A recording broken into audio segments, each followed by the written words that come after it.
छात्रों, आज हम भक्ति काल के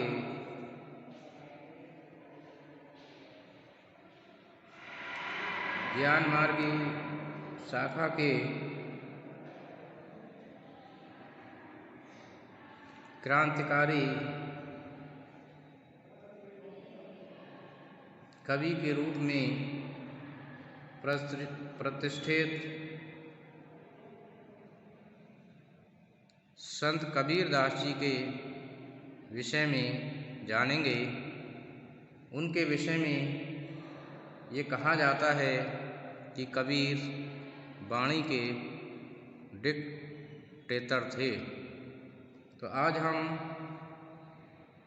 इस संबंध में उनकी भाषा के विषय में जानकारी प्राप्त करेंगे कि उनके द्वारा प्रयुक्त भाषा का स्वरूप किस प्रकार से रहा, उनकी भाषा में क्या क्या विशेषताएं रहीं, उनकी भाषा में कितनी स्वाभाविकता रही और कितनी कृत्रिमता रही।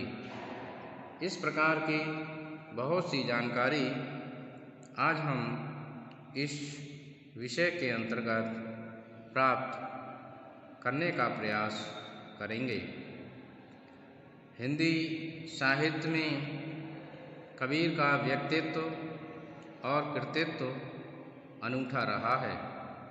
उन्होंने परिस्थितियों के अनुकूल काव्य सृजन कर विविध विषयों पर अपनी वाणी को मुखरित किया है।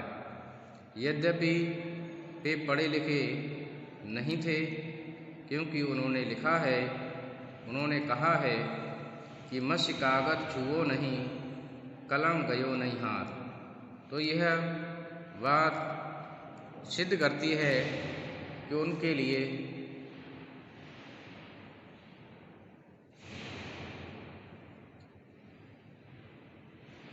उस समय की परिस्थितियों के अनुसार पढ़ने और लिखने का अधिकार नहीं प्राप्त हुआ था। बावजूद इसके उन्होंने अपने ज्ञान के बल पर, अपनी विचारधारा के बल पर समाज में सुधार करने का प्रयास किया। आपकी भाषा की विशेषताओं को आज हम जानेंगे। तो सबसे पहले आपकी भाषा की विशेषता है सदुक्कड़ी भाषा। सदुक्कड़ी भाषा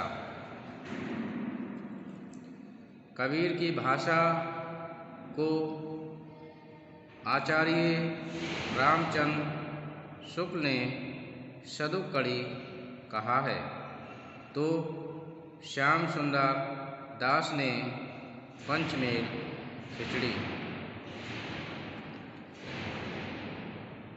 कबीर ने किसी एक भाषा का प्रयोग नहीं किया, बल्कि आपकी वाणियों में खड़ी बोली, अवधी, भोजपुरी, पंजाबी, मारवाड़ी आदि विभिन्न प्रकार की बोलियां देखने को मिलती हैं। उसके बाद आपके काव्य की विशेषता है भाषागत विविधता। चूँकि कबीरदास जी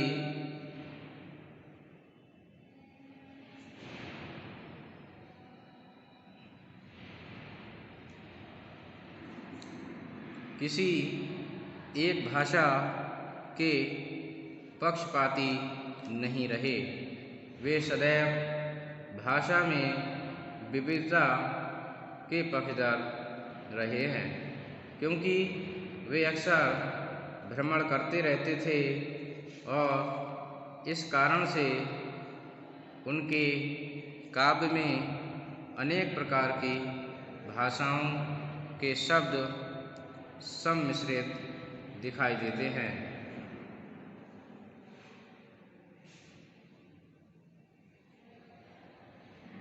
कबीर की भाषा में खड़ी बोली, ब्रजभाषा आज के क्रियापदों का बाहुल्य है।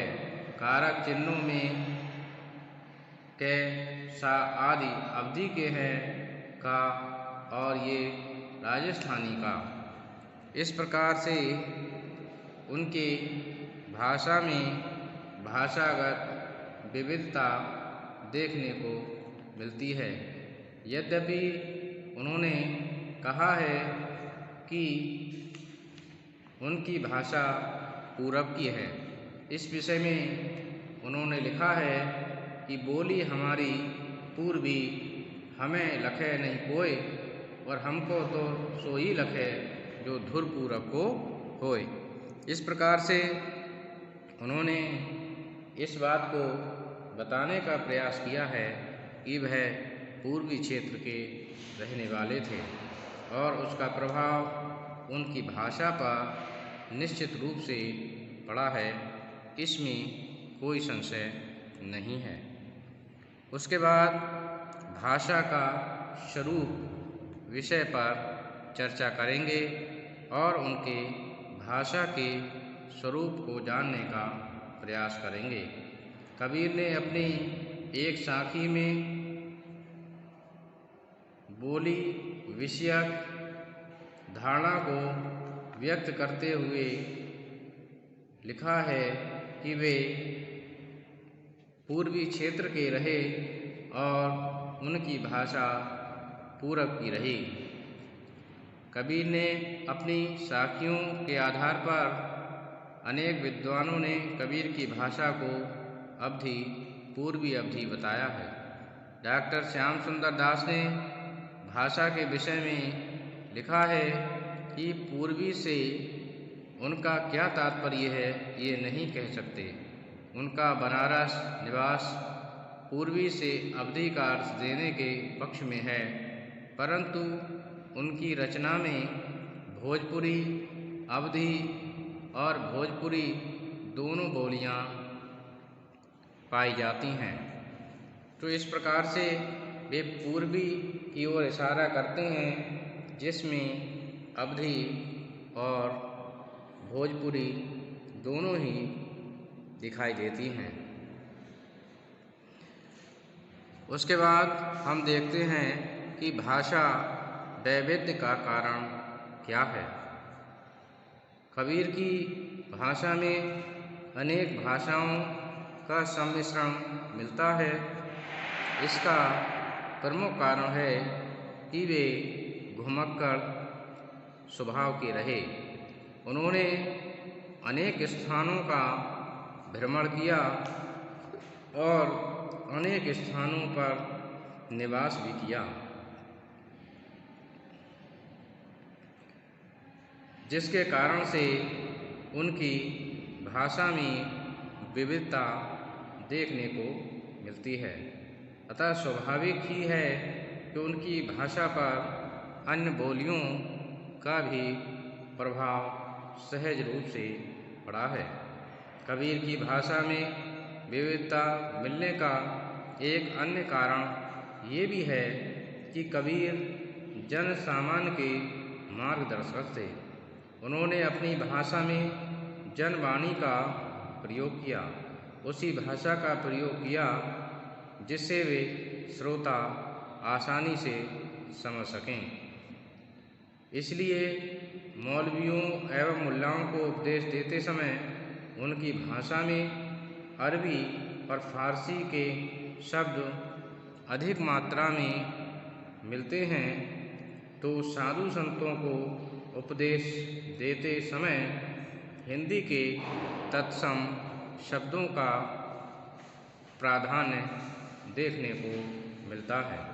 तो इस प्रकार से हम देखते हैं कि उनके काव्य में भाषा का वैविध्य देखने को मिलता है।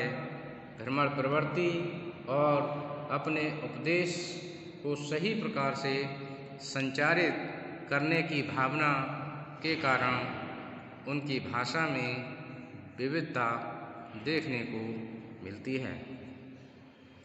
उसके बाद हम देखते हैं कि सरलता एवं सहजता।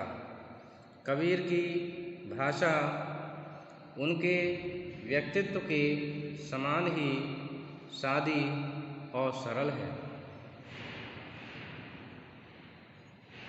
उलटवासियों और योग साधना के पारिभाषिक शब्दों को यदि छोड़ दिया जाए तो कबीर की भाषा जन सामान्य की भाषा ठहरती है, जो सरलता से और सहजता से समझी जा सकती है। क्योंकि सरलता और सहजता के कारण ही कबीरदास अपने समय में अत्यंत लोकप्रिय रहे। तो इस प्रकार से हम देखते हैं कि कबीरदास जी ने